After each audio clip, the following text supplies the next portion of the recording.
குளிரில் துணியின் மீன் குழம்பு. பறவைகளோட ஊர்ல துணி பேரு சொன்னாலே கையில ஏதோ மந்திர சக்தி வச்சுக்கிட்டு இருக்கிற துணி அக்கா அப்படின்னு தான் எல்லாரும் சொல்லுவாங்க. துணி என்ன செஞ்சாலும் அது சூப்பரா இருக்கும். துணியோட பக்கத்து வீட்டுல சிச்சு காக்கா வாழ்ந்துகிட்டு இருந்துச்சு. சிச்சு காக்கா ஊர்ல எல்லாருக்கிட்டையும் நான் பியூர் வெஜிடேரியன், எனக்கு நான்வெஜ் சாப்பிட சுத்தமா பிடிக்காது, நான்வெஜ் ஸ்மெல் கூட எனக்கு சுத்தமா பிடிக்காதுன்னு சொல்லிக்கிட்டு இருந்தா. ஆனா உண்மையான விஷயம் என்னன்னா, சிச்சுவுக்கு நான்வெஜ்னா உயிர். ஆனா சமைக்க தெரியாது. வெளியில சொன்னா மானம் போயிடும் என்ற கவலை. துணி வச்ச மீன் குழம்பு வாசம் சிச்சுவை எப்படி டெம்ப்ட் பண்ணுச்சு. கடைசில அந்த குளிர்லாவ மீன் குழம்ப எப்படி சாப்பிட்டா. இதுதான் இந்த கதை. ஒரு நாள் மதிய நேரம் துணிக்குருவி அவ வீட்டு வாசல்ல விறகடுப்ப பத்த வச்சு அதுல ஒரு பாத்திரத்தை வச்சு அதுல எண்ணெய ஊத்தி மசாலா பொருட்களை போட்டா. அதுல இருந்து வாசம் வந்துச்சு. அந்த வாசம் நேரா சிச்சுவோட வீட்டுக்குள்ள போச்சு. துணிக்குருவி சமையல் செஞ்சுக்கிட்டு அவ மனசுக்குள்ள, இன்னைக்கு ஞாயிற்றுக்கிழமை, அதனாலதான் புஜ்ஜிக்காக சிக்கன் குழம்பு செய்யறேன். இஞ்சி பூண்டு பேஸ்ட் போட்டுட்டேன். தக்காளி வெங்காயம் வதங்கின உடனே சிக்கனை போட்டு வேக வைக்கணும். காரம் கொஞ்சம் அதிகமா போட்டா நல்லது, அப்பதான் குளிருக்கு ரொம்ப நல்லா இருக்கும். பக்கத்து வீட்டுல சிச்சு காக்கா டிவியில சாமி பாட்டு போட்டு கேட்டுக்கிட்டு இருந்தா. அப்பதான் சிக்கன் வாசம் அவன் மூக்கு வரைக்கும் வந்துச்சு. உடனே காத்துல வர சிக்கன் வாசத்தை மோந்து பார்த்து, ஆஹா, என்ன வாசம் இது? இந்த வாசம் என்னோட பக்தியை டிஸ்டர்ப் பண்ணுதே. துணி ஒருவேளை நான்வெஜ் ஏதாவது சமைக்கிறாளா? கண்டிப்பா இது துணியோட வேலைதான். ஒரு தடவை என்னன்னு பாத்துட்டு வரலாம். சிச்சு காக்கா மெதுவா காம்பவுண்ட் கிட்ட வந்து துணி என்ன செய்யறா அப்படின்னு எட்டி பாத்துச்சு. ஓஹோ, துணி சமைக்கிறியா? என்ன சமைக்கிற? புகையா வருது. துணிக்குருவி சிரிச்சுக்கிட்டே, ஐயோ சிச்சு, இன்னைக்கு சண்டே இல்ல, அதனால்தான் புஜ்ஜிக்காக கோழி குழம்பு செஞ்சுக்கிட்டு இருக்கேன். சிச்சுவுக்கு உள்ள சாப்பிடணுங்கிற ஆசை இருந்தாலும் வெளியில மட்டும் ஐயோங்கிற மாதிரி, ஐயோ என்னது சிக்கனா? பாவம், கோழிய கொண்டுட்டீங்களா? நம்மள மாதிரி அதுவும் ஒரு பறவை, எப்படிதான் உங்களுக்கு மனசு வருதோ? என்னால ஒரு முட்டை கூட சாப்பிட முடியாது, நான் பியூர் வெஜிடேரியனு. ஆமாதா சிச்சு, ஆனா என்ன பண்றது, புஜ்ஜிக்கு சிக்கன் ரொம்ப பிடிக்குமே, அதான் செய்யறேன். சரி, நீ உள்ள போ, உனக்கு இந்த வாசம் சுத்தமா பிடிக்காதுல்ல? அப்போ சிச்சு காக்கா பதட்டமா, ஐயோ பரவாயில்ல துணி, அந்த வாசத்தினால எனக்கு எந்த கஷ்டமும் இல்ல. எங்க பாட்டி வேற சொல்லுவாங்க, சிக்கன் சமைக்கும் போது அந்த வாசத்தை முகர்ந்து பார்த்தா கோல்டு பிடிச்சிருந்தா கோல்டு போயிடுமாமா. எனக்கு 2 நாளா ஒரே மூக்கடுப்பு, அதனால கொஞ்ச நேரம் இங்க இருந்து அந்த வாசத்தை பாத்துக்கிறேன். அப்படின்னா சரி. துணிக்குருவி அதுல இன்னும் இஞ்சி பூண்டு பேஸ்ட் போட்டு நல்ல காரம் மசாலா எல்லாம் போட்டப்போ சிச்சு காக்காவுக்கு கண்ட்ரோல் மிஸ் ஆயிடுச்சு. துணி, பீஸ் வெந்திருக்கா? பீஸ் வெந்துச்சுன்னா பாக்டீரியா எல்லாம் செத்து போயிடும்ல, அதனாலதான் கேட்டேன். வெந்துருச்சு, கிரேவியும் நல்லா திக்காயிடுச்சு. ஓ அப்படியா, சரி டோனி, எனக்கு ஒரு ஹெல்ப் பண்றியா? டாக்டர் அடிக்கடி கொஞ்சம் புரோட்டீன் எடுத்துக்கணும்னு சொல்லியிருக்காரு. அதனால அந்த சிக்கன் குழம்புல உப்பு காரம் சரியா இருக்கான்னு நான் பாக்கட்டா? நான் முழுங்கல மாட்டேன், நாக்குல வச்சு டெஸ்ட் பண்றேன். உனக்கும் ஹெல்ப் பண்ண மாதிரி இருக்கும் இல்லையா? சிச்சு காக்கா பண்றத பார்த்து டோனி மனசுக்குள்ளேயே சிரிச்சுக்கிட்டு, சரி வா, வந்து கொஞ்சம் டேஸ்ட் பண்ணி பாரு. சிச்சு காக்கா உடனே வந்தா. துணி 2 பீஸ் போட்டு கொஞ்சம் கிரேவியை ஊத்தி ஒரு கிண்ணத்துல கொடுத்தா. அப்ப சிச்சு காக்கா ஆசையா யாராவது பாக்குறாங்களான்னு அங்க இங்கன்னு பாத்துட்டு டக்குன்னு ஒரு பீஸை எடுத்து வாயில போட்டுக்கிட்டா. சிச்சு காக்கா கண்ணு மூடி சந்தோஷமா, ஆஹா துணி, நீ சாதாரண பறவை இல்ல, நீ அந்த சாமிக்கு சமம். நீ செஞ்சிருக்கிற இந்த கோழி குழம்ப சாப்பிடாம இத்தனை வருஷம் நான் வீணாக்கிட்டேனே அப்படின்னு சொல்லி மொத்தத்தையும் சாப்பிட்டுட்டு, இன்னும் கொஞ்சம் இருக்கா, இருந்தா கூட உப்பு சரியா தெரியல, இந்த சிச்சு எடுத்துக்கோ, புஜ்ஜிக்காக கொஞ்சம் இருந்தா போதும், அவ அவ்வளவுதான் சாப்பிடுவா. தேங்க்ஸ் டோனி, இத நான் மருந்தாதான் சாப்பிடுறேன், கடவுள் இதுக்கு என்ன மன்னிச்சுவாருன்னு நினைக்கிறேன். அப்படி எனக்கு சிக்கன் எல்லாத்தையுமே சிச்சு காக்கா தான் சாப்பிட்டா. கொஞ்ச நாளுக்கு அப்புறமா மறுபடியும் அதே சீன் தான். இந்த தடவை மார்க்கெட்ல இருந்து துணிக்குருவி மட்டன் வாங்கிட்டு வந்தா. வீட்டு வாசல்ல உட்காந்துக்கிட்டு அந்த மட்டனை கழுவிக்கிட்டு இருக்கும் போது சிச்சு காக்கா ஜன்னல் வழியா பாத்துக்கிட்டு இருந்தா. அப்ப சிச்சு அவ மனசுக்குள்ள, ஆஹா என்னது, துணி இப்பதான் மார்க்கெட்ல இருந்து மட்டன் வாங்கிட்டு வந்திருக்கா போல, பாக்குறதுக்கு நல்லா ஃப்ரெஷ்ஷா வேற இருக்கே. ஆஹா, அன்னைக்கு சிக்கன் குழம்பு சாப்பிட்டதுலயே அதோட டேஸ்ட் நாக்குல ஒட்டிக்கிச்சு. மறுபடியும் சாப்பிட முடியுமான்னு பாத்துக்கிட்டு இருந்தேன். இன்னைக்கு மட்டன் வாங்கிட்டு வந்து செய்ய போறா. ஆனா இன்னைக்கு என்ன சொல்லி வாங்கி சாப்பிடுறது? உப்பு பாக்குறதுன்னு சொல்லலாமா? சிச்சு காக்கா அப்படின்னு சொல்லி கண்ணாடியில அவன் முகத்தை பாத்துக்கிட்டு கண்ணு 2த்தையுமே ஏதோ தொங்கி போன மாதிரி சோகமா வச்சுக்கிட்டு இடுப்பு பிடிச்சுக்கிட்டு உடம்புக்கு முடியாத மாதிரி மெதுவா துணிக்கிட்ட நடந்து போனா. அப்போ சிச்சு காக்கா துணிக்கிட்டு போய், துணி, கொஞ்சம் குடிக்க தண்ணி இருந்தா குடுக்குறியா? மயக்கம் வர மாதிரி இருக்கு, இப்பவே கீழே விழுந்துருவேனோ என்னவோ. துணிக்குருவி பதட்டமா, அட என்னாச்சு சிச்சு? ஏன் திடீர்னு மயக்கம்? வா, வந்து இப்படி உக்காரு. சிச்சு காக்கா தண்ணியை குடிச்சிட்டு பக்கத்துல இருக்கிற கைத்துக்கட்டுல உக்காந்துக்கிட்டு, ஒன்னும் இல்ல டோனி, எனக்கு உடம்புல அயன் இல்லையாமா, கால்சியம் சத்து இல்லையாமா. அதனாலதான் நான் டாக்டர் கிட்ட போனப்போ டாக்டர் சொன்னாங்க, இன்னும் கொஞ்ச நாளைக்கு இந்த காய்கறி இலையே சாப்பிட்டுக்கிட்டு இருந்தனா நீ காத்தோட காத்தா கலந்துடுவேன்னு. அதான் என்ன பண்றதுன்னே தெரியல. அப்படியா? அப்ப வேற என்ன சாப்பிட சொன்னாங்க? அதுதானே பிரச்சனையே. டாக்டரு, நீ நல்லா ஹெல்தியான சாப்பாடு சாப்பிடணும், உனக்கு கால்சியம் சத்து வேணும்னா கறி சாப்பிடணும், அதுலயும் முக்கியமா மட்டன் சாப்பிடணும், அதுல இருக்கிற எலும்பு கடிச்சு சாப்பிடணும் அப்படின்னு சொன்னாங்க. ஆனா நான் தான் நான்வெஜ் சாப்பிட மாட்டேனே. துணி சிரிப்பை கண்ட்ரோல் பண்ணிக்கிட்டு, ஐயோ ஏன் சிச்சி இப்படியெல்லாம் சொல்றேன்? நம்மளுடைய பழக்க வழக்கம் வேற, அதை விட உயிர் முக்கியம் இல்லையா? சரி, சொன்ன மாதிரி இன்னைக்கு நான் மட்டன் தான் வாங்கிட்டு வந்திருக்கேன். மட்டன் எலும்பு சாப்பிட்டேனா உனக்கு அந்த சத்து கிடைச்சிரும். பேசாம இன்னைக்கு நீ இங்கே சாப்பிட்டுடுறியா எங்க வீட்ல? அப்போ சிச்சு காக்கா நடிச்சுக்கிட்டே, ஐயோ வேணா டோனி, நான் மட்டன்லாம் சாப்பிட்டா சொர்க்கத்துல இருக்கிற என் தாத்தா பார்த்தாருன்னா ரொம்ப கவலைப்படுவாரு. ஆனா நீ இவ்வளோ கட்டாயப்படுத்துற. சரி, அதனால கொஞ்சமா எடுத்துக்கிறேன். மருந்துக்காக மட்டும்தான், மற்றபடி நான் விருப்பப்பட்டெல்லாம் எடுத்துக்கிறது இல்ல. சரி சரி, நீ இங்கேயே உட்காரு, நான் மட்டன் சமைச்சு கொடுக்குறேன். சிச்சு காக்கா அங்கேயே உக்காந்துக்கிட்டு இருந்துச்சு. துணி மட்டன் குழம்பு செய்ய ஆரம்பிச்சா.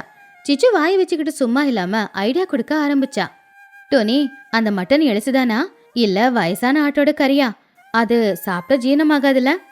இல்ல சிச்சோ, நல்லா எலுசுதான் வாங்கிட்டு வந்தேன். அதுல கொஞ்சம் இஞ்சி பூண்டை நல்லா இடிச்சு போடு. எதுக்குன்னு கேக்குறியா? எனக்கு கொஞ்சம் கோல்டா இருக்கு, அதனால அந்த காட்டு படிச்சுன்னா கோல்டு எல்லாம் போயிடும், மருந்துக்காக தான் சொல்றேன். அப்போ துணி அது எல்லாத்தையும் போட்டு, சரி இப்ப சொல்லு, இந்த காரம் போதுமா? போடு போடு, காரம் அதிகமா இருந்தா உடம்புக்கு ரொம்ப நல்லதுதான். ஏற்கனவே நீ போட்ட மசாலா மனம் இங்க வரைக்கும் வருதா? அதை முகர்ந்து பார்க்கும் போதே பாதி என்னோட வியாதி எல்லாமே குணமாயிடுச்சு. அவ்வளோ ஹீலிங் பவர் இருக்கு. மட்டன் குழம்பு கொதிக்கும் போது சத்தம் வந்துகிட்டு இருந்துச்சு. அந்த சத்தத்தை சிச்சு காக்கா மியூசிக் மாதிரி நினைச்சுக்கிட்டா. ஆஹா, அந்த குழம்பு கொதிக்கிற சத்தம் எவ்வளவு நல்லா இருக்குல்ல. இங்க பாரு, கரெக்டா வேக வைக்கணும் மட்டனை. கம்மியா வெந்துச்சுன்னா ரப்பர் மாதிரி இருக்கும், ரொம்ப வெந்துச்சுன்னா கலந்து போயிடும். சரியா வேக வச்சுட்டு சரியா? கொஞ்ச நேரத்துல சமையலும் ஆச்சு. துணி சிச்சு காக்காவுக்கு சாப்பாடு குழம்பும் போட்டா. சிச்சு காக்காவுக்கு அதிக எலும்போட இருக்கிற கறியையும் சேர்த்து போட்டா. அதை பார்த்து சிச்சு காக்கா ரொம்பவும் சந்தோஷமா, டோனி, நீ எனக்கு தேவதைக்கு சமம். இந்த குழம்பு பாரு, இதுல இருக்கிற எலும்பு பாரு, இதை சாப்பிட்டா என் கால்சியம் ப்ராப்ளம் தீந்துரும். சிச்சு காக்கா உடனே சாப்பிட ஆரம்பிச்சுது. வாயை தொடர்ந்து சாப்பிட்டுச்சே ஒளிய ஒரு வார்த்தை கூட பேசல. ஆனா நடுநடுவுல ஆஹா சூப்பரு அப்படின்னு சொல்லிக்கிட்டே சாப்பிட்டுக்கிட்டு இருந்தா. சிச்சு காக்கா சாப்பிட்டு முடிச்சு துணிய பார்த்து, டோனி, உண்மையிலேயே சொல்றேன், இப்ப வரைக்கும் எனக்கு மயக்கமா வந்துச்சு. இப்போ இமயமலையை கூட ஏற அளவுக்கு சக்தி வந்துருச்சு. இனி வார வாரம் ட்ரீட்மெண்ட் எடுத்துக்க வேண்டியதுதான். வாரம் வந்து நான்வெஜ்ஜை சாப்பிட வேண்டியதுதான். சரி சிச்சோ, உனக்கு எப்படி தோணுதோ அப்படி பண்ணு.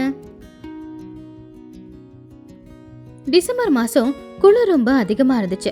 பனிமலை வேற புழிஞ்சுக்கிட்டு இருந்துச்சு. சாயந்தரம் 5 மணிக்கே ஊரே நல்லா இருண்டு போச்சு. துணிக்கருவி அப்பதான் மார்க்கெட்ல இருந்து பெரிய பெரிய மீனை வாங்கிட்டு வந்தா. அந்த மீனை கிளீன் பண்ணி சமைக்கிறதுக்காக அடுப்பு பக்கத்துல வந்தா.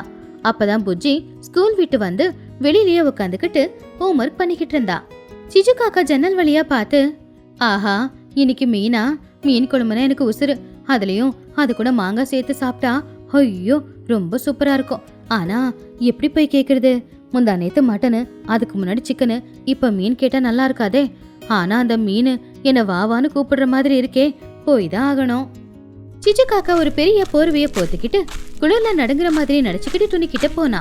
துணி, கொஞ்சம் நெருப்பு இருந்தா குடுக்கறியா? எங்க வீட்டுல தீப்பெட்டி நனைஞ்சு போச்சு, அடுப்பே பத்த வைக்க முடியல. வா சிச்சு, அதான் இங்க நெருப்பு எரியுதுல, இங்க வந்து உக்காந்துக்கவா. சிச்சு வந்து நெருப்புக்கு முன்னாடி உக்காந்தா. கண்ணு மட்டும் அந்த மீன் மேலதான் இருந்துச்சு. அம்மா, இன்னைக்கு எங்க ஸ்கூல்ல ஒரு காமெடி நடந்துச்சு. அது என்ன தெரியுமா? நம்ம பன்னு இருக்கால, அவன் கிளாஸ்ல பாடம் எடுக்கும்போது படுத்து தூங்கிக்கிட்டே கனவுல மீன் குழம்புன்னு சொல்லிக்கிட்டு இருந்தான். டீச்சர் எழுப்பி, என்னடா மீனா விக்கிற அப்படின்னு திட்டினாங்க. அப்போ சிச்சு காக்கா, மீன் குழம்பா?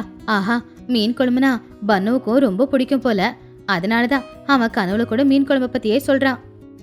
ஆமா சிச்சு, இன்னைக்கு சந்தையில பெரிய பெரிய மீன் கிடைச்சது, அதை போட்டுதான் குழம்பு வைக்கிறேன். புளி கரைச்சி ஊத்திட்டேன். இப்ப குழம்ப நல்லா கொதிக்க வைக்கணும். இந்த குளிர்ல சுட சுட மீன் குழம்போட சாப்பாடு சேர்த்து சாப்பிடும்போது அப்பா சொர்க்கமே தெரியும். சிச்சு காக்காவுக்கு அதை கேட்டு வாயில எச்சில் ஊறுச்சு. உண்மைதான் டோனி, எங்க தாத்தா சொல்லுவாரு, மீன் சாப்பிட்டா கண்ணுக்கு நல்லதாமே. எனக்கு கண் பார்வையில இப்பெல்லாம் கொஞ்சம் கோளாறு ஏதோ தெரியுது அப்படின்னு சொல்லி, புஜ்ஜி உன் புத்தகத்தை கூட எழுத்தெல்லாம் சரியா தெரியுதான்னு கொஞ்சம் பாக்குறேன். சிச்சு புத்தகத்தை வாங்கி தலைகீழா பிடிச்சுக்கிட்டான். அதை பார்த்து புஜ்ஜி சிரிச்சுக்கிட்டே, ஐயோ அத்தை, புக்க தலைகீழா பிடிச்சுக்கிட்டு இருக்கீங்க. பாத்தியா டோனி, என் கண் பார்வை எவ்வளவு மோசமா இருக்குன்னு. புத்தகத்தை தலைகீழா பிடிச்சுக்கிட்டு இருக்கேன். எனக்கு விட்டமின் ஏ உடனே வேணும், அது மீன்ல தான் அதிகமா இருக்குமாமே.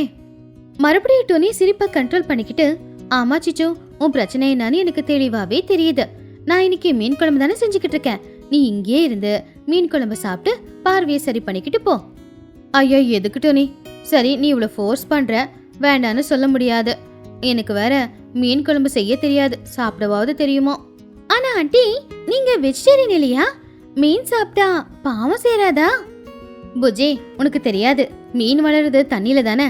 தண்ணி வெஜிடேரியன் தானே. நான் லாஜிக் எப்பவுமே மிஸ் பண்ண மாட்டேன். டோனி, சீக்கிரமா சாப்பாடு போடு. டோனி சூட வடிச்ச சாதத்தோட சுட சுட மீன் குழம்பையும் ஊத்துனா. மீன் நல்லா சாஃப்டா வெந்திருந்துச்சு.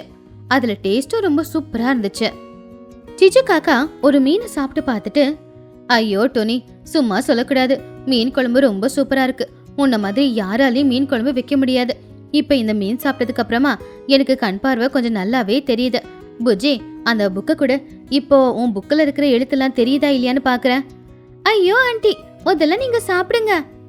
ஆமா ஆமா, படிப்பை விட சாப்பாடு ரொம்ப முக்கியம். டோனி, அந்த குழம்புல இருந்த தலைப்பீசா யாருக்கு போட்ட? யாருக்கும் போடாத. தலையில தான் மூளை இருக்கும், அது எனக்கு ரொம்ப தேவை. அதனால எனக்கே கொடுத்துரு. சிச்சு காக்கா சொன்னதை கேட்டு துணி புஜி 2 பேரும் மனசுக்குள்ளேயே சிரிச்சுக்கிட்டு இருந்தாங்க. சிச்சு அன்னைக்கு நல்லாவே மீன் குழம்ப சாப்பிட்டா. அன்னைக்கு சிச்சு காக்கா மீன் வெஜிடேரியன் தான் அப்படின்னு புதுசா ஒரு லாஜிக்க கண்டுபிடிச்சா. சமைக்க வரலனா என்ன, சாப்பிட தெரிஞ்சா போதும், சமைச்சு கொடுக்க துணி மாதிரி ஒரு ஃப்ரெண்ட் இருந்தா போதும் அப்படிங்கிறது தான் சிச்சுவோட லாஜிக். குளிரில் துணி சிச்சுவின் பானிபூரி வியாபாரம். பறவைங்களோட ஊர்ல இப்போ குளிர்காலம்.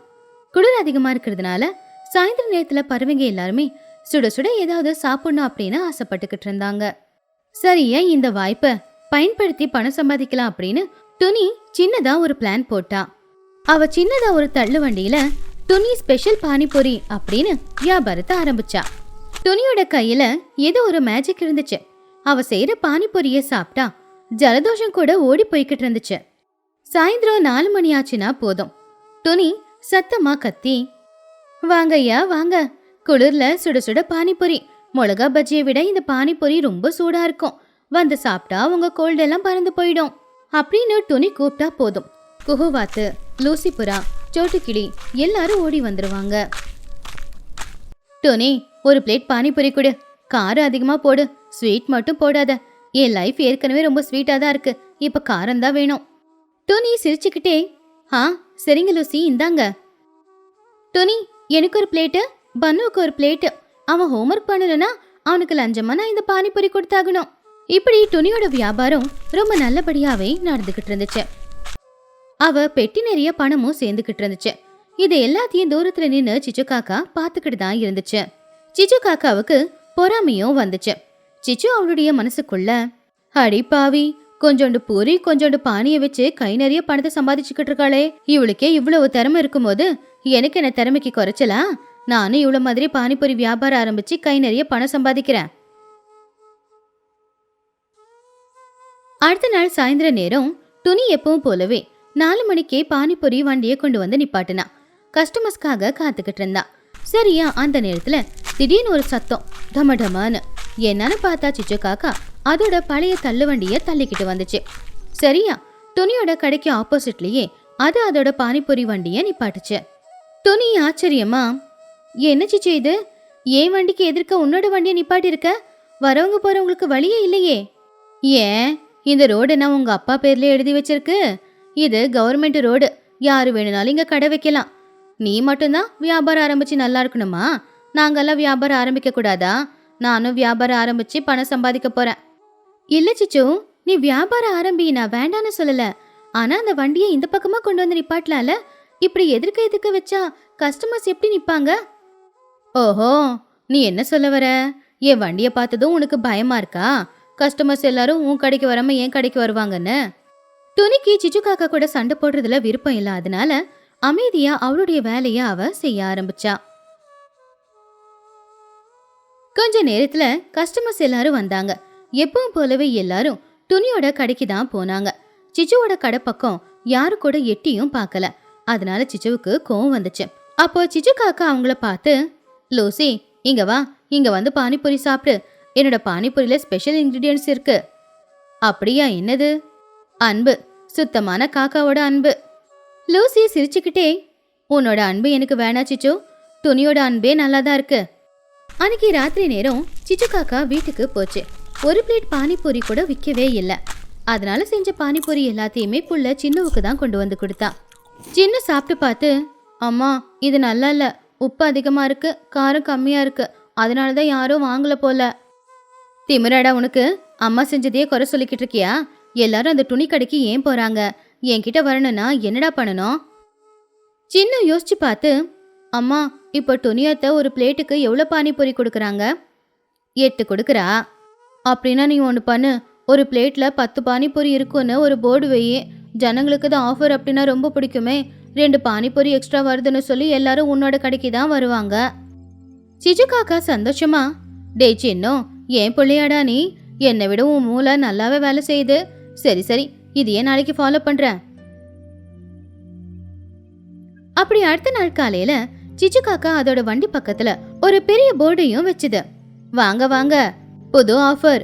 சிச்சுவோட பானிபூரி கடையில பிளேட்ல 8 பானிபூரி இல்ல, 10 பானிபூரி இருக்கும். 2 பானிபூரி ஃப்ரீ ஃப்ரீ அப்படின்னு சிச்சு சொன்னது கேட்டு அங்க வந்த பறவைங்க எல்லாரும் சந்தோஷமா, அட 2 பொரி எக்ஸ்ட்ராவா? அப்படின்னு மொத்தம் 10 பொரி. இந்த ஆஃபர் ரொம்ப நல்லா இருக்கே. வாங்க எல்லாரும் சிச்சு கடைக்கு போலாம்.